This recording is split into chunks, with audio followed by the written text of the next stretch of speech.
आपके हाथ में ये पुस्तक है ज्ञान गंगा जी। इस ज्ञान गंगा का विरोध मैंने देखा है सोशल मीडिया पर, कई लोग इस पुस्तक का विरोध करते हैं, आपने से ले रखा है, इसके बारे में आप क्या कहेंगे? इसके बारे में ज्ञान का इसके शब्दों से ही देखिए आप, ज्ञान का अर्थ क्या है, गंगा का अर्थ हिंदुस्तान में क्या है।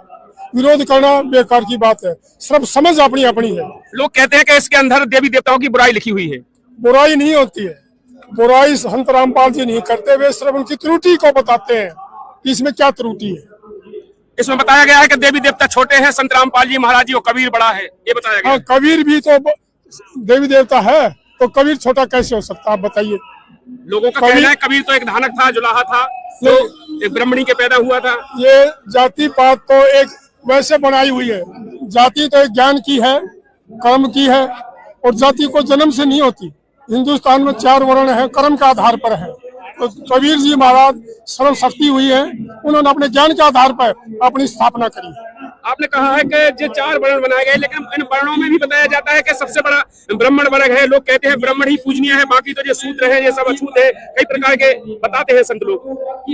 देखो, ब्राह्मण किसको कहा जाता है? जो ज्ञानवर्धक है, जिसको ब्रह्मा का ज्ञान है, सृष्टि का ज्ञान है, भूमंडल का ज्ञान है, उसी को ब्राह्मण कहते हैं। तो उसमें कबीर जी को भी ये सब चीजों का ज्ञान था, इसलिए वे शूद्र कैसे हुए? लोग कहते हैं कभी तो अनपढ़ थे, उन्होंने तो कोई किसी स्कूल में पढ़ने के लिए भी नहीं गए, उनको आप भगवान बताते हैं, संत रामपाल जी महाराज भगवान बताते हैं। पढ़ाई का जो श्रेय है स्कूल कॉलेज आदि सरकार के हैं या गुरुओं के होते थे, लेकिन पढ़ाई एक कुदरती परमात्मा भी है, हर एक के दिमाग में ज्ञान देता है। जो एक समाज से, उसका अपने जीवन से वो सीखता है, वो भी एक पढ़ाई होती है। तो इसलिए अनपढ़ कहाँ हुए? उनके मन में ईश्वरीय ज्ञान है, तो अनपढ़ कहाँ हुए? अनपढ़ होते तो ये सब कैसे कर पाते? कुछ धर्मगुरु हैं, मैंने देखा है सोशल मीडिया पे, कुछ धर्मगुरु हैं जो गद्दियों पे बैठे हैं, वो कहते हैं कि संत रामपाल जी महाराज जी ने वेदांत नहीं पढ़े हैं, किसी वहाँ पर गुरुकुल में नहीं पढ़ा है, उनको ज्ञान नहीं है, वेदों के अनर्थ करते हैं वो। लेकिन उन्होंने जो पीठाधीश है, उनको मैं आज अपनी तरफ से भी कहना चाहता हूँ कि उन्होंने आज तक जो बैठे हैं, अगर वे समाज में इनसे बढ़ करके कोई कार्य किया हो तो वे अपना बताएं। आज इन्होंने पूरे हरियाणा में, काफी देश में, काफी हिस्सों में जल समस्या से निपटाने के लिए पाइपलाइन मोटरें दी है, इनका निकासी का साधन बनाया है, लोगों की पैदावार बढ़ाई है, जिससे देश को भी फायदा है। क्या वे पीठाधीश ऐसा कर पाए? नहीं कर पाए। इसलिए रामपाल जी उनसे छोटे कैसे हो सकते हैं?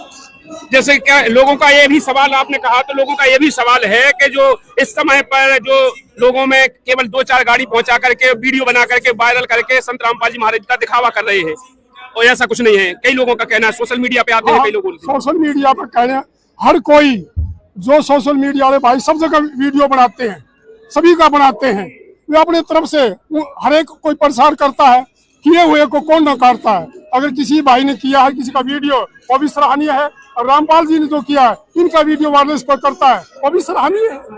तो संत रामपाल जी महाराज जी की इस पुस्तक के बारे में बताइए, क्या पढ़ना चाहिए लोगों को तो कि नहीं पढ़ना चाहिए? पुस्तक तो कोई भी हो, ये मैं अपनी तरफ से कहता हूँ, पुस्तक तो हर एक पढ़नी चाहिए, पढ़ने के बाद ही पता लगेगा उस पुस्तक का विवेक क्या है।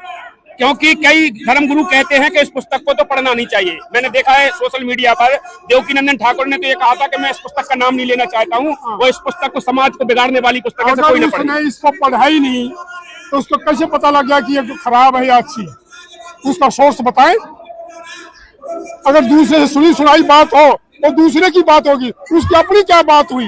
जब उसने पढ़ा ही नहीं, पता नहीं लगा, उसे कैसे बता दिया?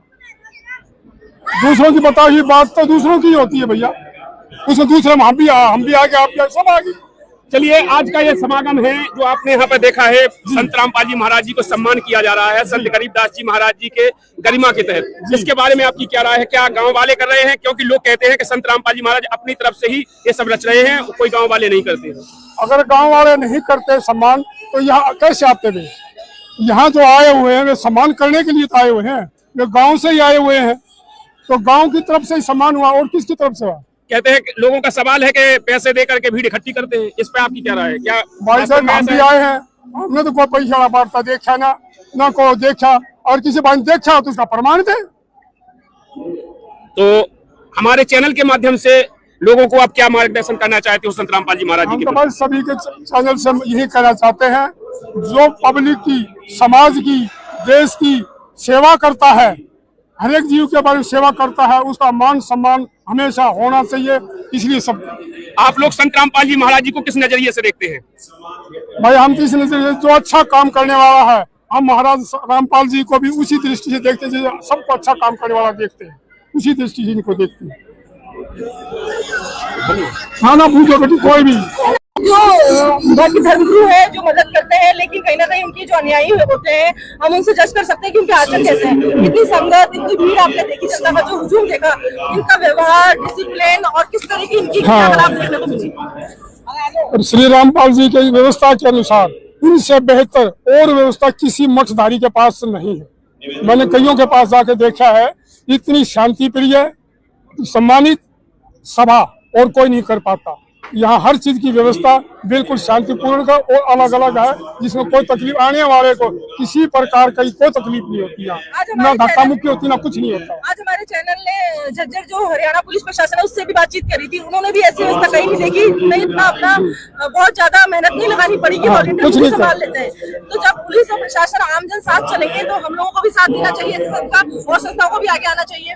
यहाँ रामपाल महाराज जी के जितने भी सेवक हैं, वे खुद अपने तहे दिल से इस चीज की सेवा के भाव से इस कार्य को करते, जिसमें किसी को तकलीफ नहीं होती और प्रशासन को भी इसमें ज्यादा जिम्मेदारी या ज्यादा तकलीफ उठाने की जरूरत नहीं पड़ती। और कहीं जाएंगे तो उन्हें धक्का पेड़, मार पीट या वह करना पड़ता है, लेकिन यहाँ ऐसी कोई व्यवस्था नहीं, यहाँ शांति की व्यवस्था है। और ऐसा क्या विचार आपको लगा कि जो इतने सारे पीठाधीश्वर है, मठाधीश्वर है, वो कहीं ना कहीं समझ रहे हैं संत रामपाल जी महाराज समाज के लिए कार्य कर रहे हैं, पर एक पद के बाद एक इंसान अपने आप को नए माहौल में नहीं डाल सकता। अपनी गलती स्वीकार करने के लिए बड़ा दिल चाहिए, तो कहीं ना कहीं वो कैसे अपने आप को एडजस्ट करें, कैसे समझे कि इनके साथ में आए या जनता को अपने जो शिष्य उनको लेके आए।